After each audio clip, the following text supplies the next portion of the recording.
धूम मूवी में बाइक्स चोरी होती थी, लेकिन आज जो कहानी मैं आपके लिए लेके आया हूँ उसमें एक खूबसूरत सफेद घोड़ा चोरी होगा। लेकिन सबसे इंटरेस्टिंग बात ये है, यहाँ चोरी से ज्यादा चोरों की ऑनेस्टी और सेल्फ डिस्कवरी याद रह जाती है। तो welcome back to the English classroom. आज हम देखेंगे the summer of the beautiful white horse, जहाँ चोरी तो होगी लेकिन जॉन अब्राहम की जगह चोरी दो बच्चे करेंगे। इस चैप्टर के ऑथर हैं विलियम सारोयान, जो एक famous Armenian American novelist, play right और शॉर्ट स्टोरी राइटर थे। उनका जन्म 1908 में फ्रेस्नो कैलिफोर्निया में हुआ था। सारोया की राइटिंग की सबसे खास बात यह थी कि वो आम लोगों की जिंदगी, बचपन, फैमिली वैल्यूज और इंसानियत को बहुत ही सिंपल और इमोशनल तरीके से प्रेजेंट करते थे। उन्हें ड्रामा के लिए पुलित्जर प्राइज भी मिला था, लेकिन उन्होंने इसे एक्सेप्ट करने से मना कर दिया था क्योंकि उनका मानना था कि आर्ट को अवार्ड से जज नहीं किया जा सकता। उनकी कुछ सबसे फेमस वर्क्स हैं the human comedy, my name is Aram and the time of your life. इस स्टोरी का नरेटर है आराम। जब ये इंसिडेंट हुआ तब वो सिर्फ 9 साल का था। आराम बताता है कि उस एज में लाइफ किसी ब्यूटीफुल ड्रीम जैसी लगती है और हर दिन एक नया सरप्राइज लेकर आता है। समर वेकेशन की एक सुबह लगभग 4 बजे आराम का कजन मुराद उसकी खिड़की पर नॉक करके उसे उठा देता है। गांव के लगभग सब लोग मुराद को थोड़ा पागल मानते थे, लेकिन आराम ने कभी इस बात पे एग्री नहीं किया। जैसे ही आराम खिड़की से बाहर देखता है, वो हैरान रह जाता है। अभी पूरी तरह सुबह भी नहीं हुई थी, लेकिन इतनी रोशनी जरूर थी कि उसे समझ आ गया कि ये कोई सपना नहीं था। खिड़की के बाहर मुराद एक खूबसूरत सफेद घोड़े पर बैठा था। आराम को अपनी आंखों पर यकीन ही नहीं हुआ। उसने आंखें मलकर दोबारा देखा, लेकिन सामने वही सीन था। मुराद मुस्कुराया और बोला, हाँ ये सच ही है, तुम कोई सपना नहीं देख रहे। अगर राइड करनी है तो जल्दी आओ। आराम जानता था कि मुराद लाइफ को खुलकर जीने वाला, एडवेंचरस और केयरफ्री इंसान था, लेकिन इस बार उसने जो कर दिखाया था उस पर यकीन करना आराम के लिए भी आसान नहीं था। आराम के लिए यह सीन इसलिए भी शॉकिंग था क्योंकि हॉर्स राइडिंग करना उसका सबसे बड़ा सपना था, लेकिन उनकी फैमिली बहुत गरीब थी। हॉर्स खरीदना तो दूर की बात, उनके लिए बेसिक जरूरतें पूरी करना भी बहुत मुश्किल था। फिर भी गारोग्लेनियन फैमिली अपनी ऑनेस्टी के लिए मशहूर थी। चोरी करना या किसी और का हक छीनना उनके प्रिंसिपल्स के बिल्कुल खिलाफ था। तो आराम के दिमाग में बस एक ही सवाल था, अगर हम हॉर्स खरीद नहीं सकते और चोरी करना आउट ऑफ क्वेश्चन है, तो मुराद के पास ये सुंदर व्हाइट हॉर्स आया कहां से? हॉर्स बिल्कुल आराम के सामने खड़ा था। वो उसकी खूबसूरती देख सकता था, उसकी सांसें सुन सकता था, लेकिन उसे यकीन नहीं हो रहा था कि यह घोड़ा मुराद का हो सकता है। आराम जानता था कि मुराद के पास घोड़ा खरीदने के पैसे नहीं थे, और अगर उसने खरीदा नहीं था तो सिर्फ एक ही पॉसिबिलिटी बची थी कि हॉर्स चुराया गया था।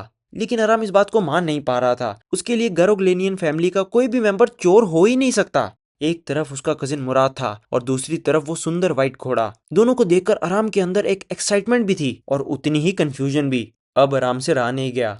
उसने सीधा पूछ लिया, मुराद ये हॉर्स तुमने कहां से चुराया? लेकिन मुराद ने जवाब देने के बजाय सिर्फ इतना कहा, अगर राइड करनी है तो जल्दी नीचे आओ। अब आराम को लगभग यकीन हो गया था कि हॉर्स चोरी का ही है। फिर भी उसने खुद को ये कहकर समझा लिया कि सिर्फ राइड करने के लिए हॉर्स लेना और उसे हमेशा के लिए चुरा लेना दोनों अलग बातें हैं। जब तक हॉर्स को बेचा ना जाए, शायद इसे चोरी नहीं कहा जा सकता। और बस इतना सोचकर आराम खिड़की से कोर्टयार्ड में कूदा। मुराद के पीछे हॉर्स पर बैठा और दोनों कजन्स हॉर्स पर बैठकर गांव से बाहर कंट्री साइड की तरफ निकल पड़ते हैं। कुछ ही देर में वो वाइन यार्ड्स, ऑर्चार्ड्स और खुली कंट्री रोड्स पर पहुंच जाते हैं। सुबह की ठंडी हवा और हॉर्स की राइड आराम के लिए किसी ड्रीम से कम नहीं थी। बचपन से देखा हुआ उसका सपना आज फाइनली पूरा हो रहा था।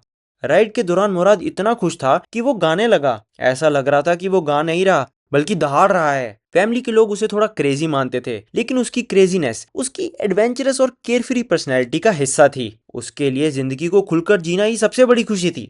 ऑथर बताते हैं कि मुराद का एडवेंचरस नेचर उसके अंकल खोसरोव से आता था। खोसरो बहुत लाउड, शॉर्ट टेम्पर्ड और इम्पेशेंट इंसान थे। उनका फेवरेट डायलॉग था, इट्स नो हार्म, पे नो अटेंशन टू इट। चाहे सिचुएशन कितनी भी सीरियस हो, उनका जवाब कभी नहीं बदलता था। इस बात को एक्सप्लेन करने के लिए ऑथर एक फनी इंसिडेंट बताते हैं। एक बार बार्बर शॉप में बैठे खोसरोव के बेटे आरक ने आकर कहा, फादर हमारा घर जल रहा है। लेकिन खोसरोव ने बिल्कुल शांत होकर जवाब दिया, इट्स नो हार्म, पे नो अटेंशन टू इट। हैरानी की बात यह थी कि बार्बर के समझाने पर भी उनका रिएक्शन नहीं बदला। फिर ऑथर बताते हैं कि मुराद के फादर जोराब बहुत प्रैक्टिकल और सेंसिबल थे। फिर भी मुराद ने उनकी नहीं बल्कि अपने अंकल खोसरोव की एडवेंचरस स्पिरिट को इनहेरिट किया था।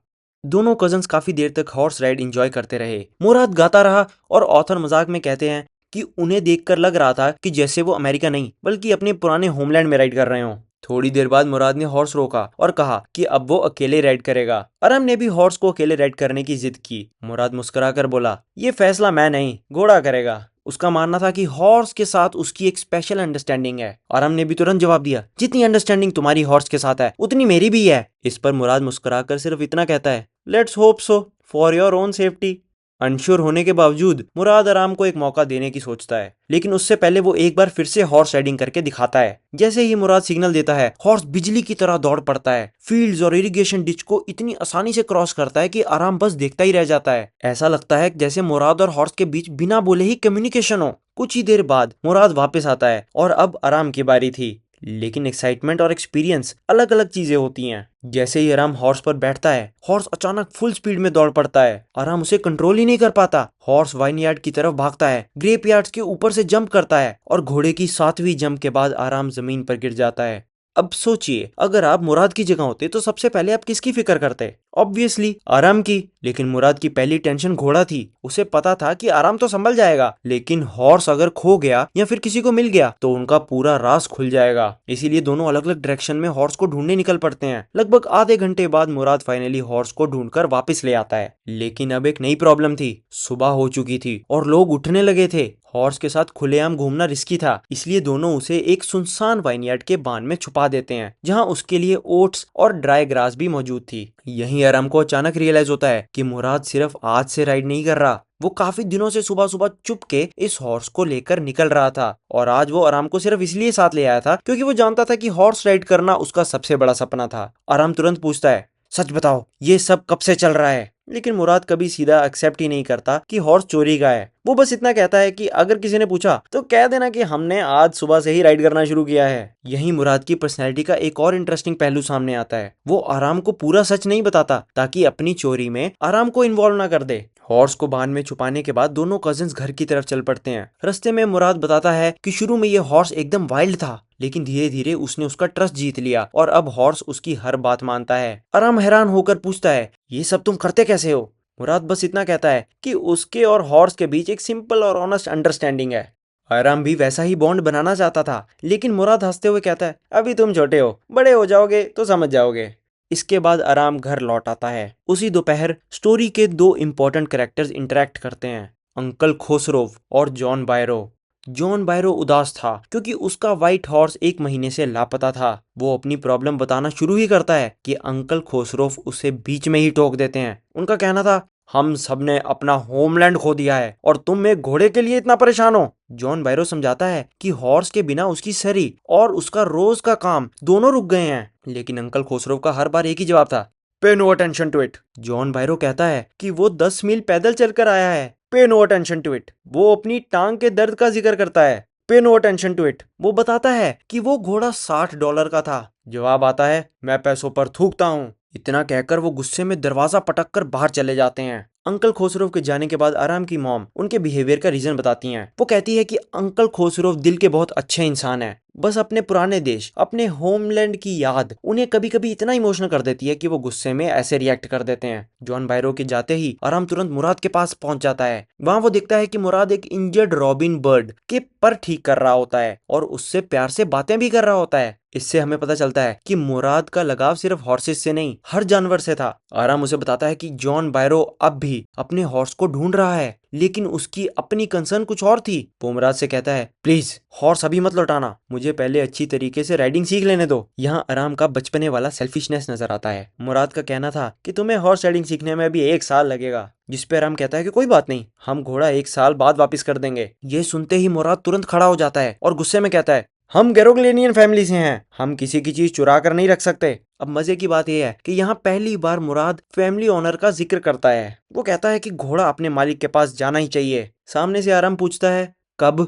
जिस पे मुराद कहता है कि मैक्सिमम 6 महीने के अंदर अंदर। इसी के साथ उन दोनों के बीच की नेगोशिएशन खत्म हो जाती है और इतना कहकर वो रॉबिन बर्ड को हवा में उड़ा देता है। शुरू में बर्ड थोड़ा लड़खड़ाती है, लेकिन कुछ ही पलों में अपने पंख संभालकर आसमान में उड़ जाती है। इसके बाद दोनों हर सुबह चुपके से हॉर्स को बांध से निकालते, राइड करते और फिर वापस छुपा देते। बस एक प्रॉब्लम थी, जब भी आराम अकेला राइड करता, हॉर्स उसे गिराकर भाग जाता। फिर भी आराम ने कभी गिव अप नहीं किया। उसकी एक ही विश थी, एक दिन वो भी मुराद की तरह हॉर्स राइड करना सीख जाए। ऐसे ही 2 हफ्ते बीत जाते हैं। रोज सुबह दोनों कजिन्स हॉर्स को राइड पर ले जाते और फिर उसे बांध में छुपा देते। लेकिन एक सुबह सब कुछ प्लान के हिसाब से नहीं हुआ। वाइनयार्ड जाते वक्त उनकी मुलाकात अचानक जॉन बायरो से हो जाती है। आराम अंदर ही अंदर घबरा जाता है, लेकिन मुराद बिल्कुल काम रहता है। वो धीरे से कहता है, मैं बात करता हूँ, फार्मर्स के साथ मेरी अच्छी अंडरस्टैंडिंग है। जैसे ही जॉन बायरो पास आता है, उसकी नजर सीधी हॉर्स पर पड़ती है। वो मुस्कुराकर पूछता है, इस हॉर्स का नाम क्या है? मुराद बिना घबराए जवाब देता है, माय हार्ट। जॉन बायरो मुस्कुराता तो है, लेकिन उसकी नजरें हॉर्स पर टिकी ही रहती हैं। थोड़ी ही देर बाद वो कहता है, ये हॉर्स बिल्कुल मेरे खोए हुए हॉर्स जैसा लग रहा है, क्या मैं इसका मुंह खोलकर देख सकता हूँ? यही स्टोरी का टेंशन अपने पीक पर पहुंच जाता है। अगर जॉन बायरो ने हॉर्स पहचान लिया तो सब खत्म। लेकिन मुराद बिना किसी हेजिटेशन के परमिशन दे देता है। जॉन बायरो हॉर्स के दांत देखकर कहता है, दांत से लेकर शक्ल तक सब कुछ मेरे हॉर्स जैसा ही है। एक पल के लिए लगता है कि अब वो हॉर्स वापस मांग लेगा, लेकिन फिर वो कहता है, मैं अपनी आंखों पर शक कर सकता हूँ, लेकिन तुम्हारी फैमिली की ऑनेस्टी पर नहीं। ये कहकर जॉन बायरो बिना कोई इल्जाम लगाए वहां से चला जाता है और आराम बस चुपचाप उसे जाते हुए देखता रह जाता है। अगली सुबह आराम और मुराद चुपके से हॉर्स को जॉन बायरो के वाइनयार्ड में वापस बांध देते हैं। तभी आराम नोटिस करता है कि वहां के डॉग्स उनके आसपास घूम रहे हैं, लेकिन एक बार भी नहीं भौंके। हैरान होकर वो मुराद से पूछता है, तो मुराद मुस्कुराकर कहता है कि डॉग्स के साथ भी उसकी एक अच्छी अंडरस्टैंडिंग है। जाने से पहले मुराद एक बार हॉर्स को गले लगाता है और बिल्कुल एक दोस्त की तरह उसे अलविदा कहकर दोनों वापस घर लौटते हैं। उसी दोपहर जॉन बायरो खुशी खुशी आराम के घर पहुंचता है। इस बार जॉन बायरो के चेहरे पर उदासी नहीं बल्कि रिलीफ था। वो खुशी से बताता है कि उसका हॉर्स वापस आ गया है, और सिर्फ वापस ही नहीं आया बल्कि पहले से ज्यादा हेल्दी, स्ट्रॉन्ग और शांत हो गया है। वो बार बार भगवान का शुक्रिया अदा करता है, लेकिन अंकल खोसरोव रूम में हो और ड्रामा ना हो, ऐसा हो ही नहीं सकता। जैसे ही जॉन बायरो अपनी खुशी का जिक्र करता है, खोसरोव तुरंत बोल उठते हैं, बस बस, हॉर्स वापस आ गया ना, शांति। और उनके फेवरेट डायलॉग, पे नो अटेंशन टू इट, के साथ ये स्टोरी खत्म हो जाती है। ये स्टोरी सिर्फ दो बच्चों की शरारतों के बारे में लगती है, लेकिन एक्चुअली ये लाइफ के बहुत डीप मैसेजेस को छुपाए हुए है। सबसे पहला मैसेज हमें ऑनेस्टी और फैमिली ऑनर का मिलता है। आराम और मुराद दोनों व्हाइट हॉर्स से बहुत प्यार करने लगते हैं और उसके साथ और वक्त बिताना चाहते हैं, लेकिन जब उन्हें एहसास हुआ कि उनकी खुशी की वजह से उनकी फैमिली की ऑनेस्टी और रेपुटेशन पर सवाल उठ सकता है, तो उन्होंने अपनी पर्सनल डिजायर से ज्यादा सही काम को इंपॉर्टेंस दी और हॉर्स उसके असली ओनर को वापस कर दिया। यानी कभी कभी सही काम करना अपनी खुशी से भी ज्यादा इंपॉर्टेंट होता है। और ऑथर ने ये सीख दो बच्चों की शरारतों की कहानी से दे दी। व्हाइट हॉर्स आराम और मुराद की सबसे बड़ी डिजायर को रिप्रेजेंट करता है। दोनों उससे बहुत प्यार करते हैं और उसके साथ और वक्त बिताना चाहते हैं, लेकिन जब उन्हें एहसास होता है कि अपनी खुशी के लिए किसी और का नुकसान हो रहा है, तो वो अपनी डिजायर पर कंट्रोल करते हैं और हॉर्स उसके असली ओनर को वापस कर देते हैं। सरोयन हमें सिखाते हैं कि हर डिजायर पूरा करना जरूरी नहीं होता। अगर कोई डिजायर हमें मॉरल वैल्यूज से दूर ले जाए तो उसे छोड़ देना ही सही फैसला होता है। शुरू में आराम और मुराद अपनी एडवेंचर में इतने खो गए थे कि उन्होंने ज्यादा सोचा ही नहीं कि उनके एक्शंस का दूसरों पर क्या असर पड़ेगा। लेकिन जब जॉन बायरो ने हॉर्स पहचानने के बाद भी उन पर इल्जाम नहीं लगाया सिर्फ इसलिए क्योंकि वो गैरोग्लेनियन फैमिली के लड़के थे, तब उन्हें अपनी फैमिली की रेपुटेशन की असली वैल्यू समझ आई। उन्हें एहसास हुआ कि उनकी एक गलती सिर्फ उनकी नहीं, पूरी फैमिली की ऑनेस्टी पर सवाल खड़ा कर सकती है। इसी रियलाइजेशन ने उन्हें हॉर्स उसके असली ओनर को वापस करने के लिए इंस्पायर कर दिया। और आखिर में ये चैप्टर हमें सिखाता है कि असली अमीरी पैसों या पोजेशंस में नहीं होती। गैरोग्लेनियन फैमिली फाइनेंशियली रिच नहीं थी, लेकिन उनके पास ऑनेस्टी, ट्रस्ट और स्ट्रॉन्ग मॉरल वैल्यूज थी। इसी वजह से लोग उन पर इतना भरोसा करते थे। सरोयान हमें बताते हैं कि इंसान की सबसे बड़ी दौलत उसका कैरेक्टर होती है, ना कि उसकी मटेरियल वेल्थ।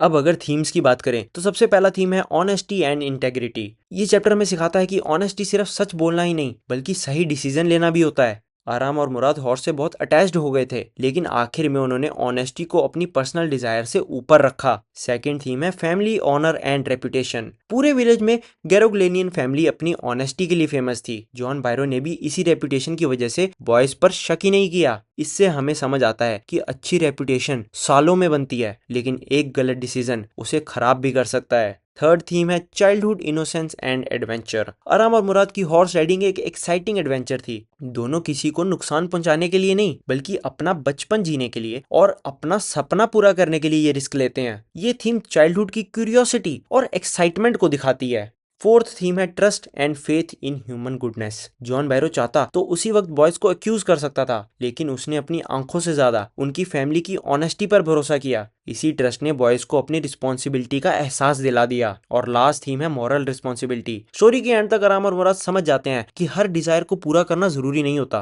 कभी कभी मॉरली सही डिसीजन लेना ही सबसे बड़ी रिस्पॉन्सिबिलिटी होती है, चाहे उसके लिए हमें अपनी फेवरेट चीज ही क्यों ना छोड़नी पड़े। अब बात करते हैं स्टोरी के मेन कैरेक्टर्स की। सबसे पहले है आराम। आराम सिर्फ 9 साल का है, इसलिए उसकी पर्सनैलिटी में हमें बचपन की इनोसेंस क्लियरली दिखाई देती है। वो क्यूरियस है, इमेजिनेटिव है और हर नई चीज को एक्सपीरियंस करना चाहता है। हॉर्स राइड करना उसका सपना था, इसलिए वो बार बार गिरने के बाद भी गिव अप नहीं करता। लेकिन स्टोरी के एंड तक आराम सिर्फ हॉर्स राइडिंग ही नहीं बल्कि ऑनेस्टी और रिस्पॉन्सिबिलिटी की इंपॉर्टेंस भी सीख जाता है। दूसरा है मुराद। मुराद स्टोरी का सबसे यूनिक कैरेक्टर है। वो एडवेंचरस है, फियरलेस है और एनिमल्स के साथ उसका एक स्पेशल कनेक्शन है।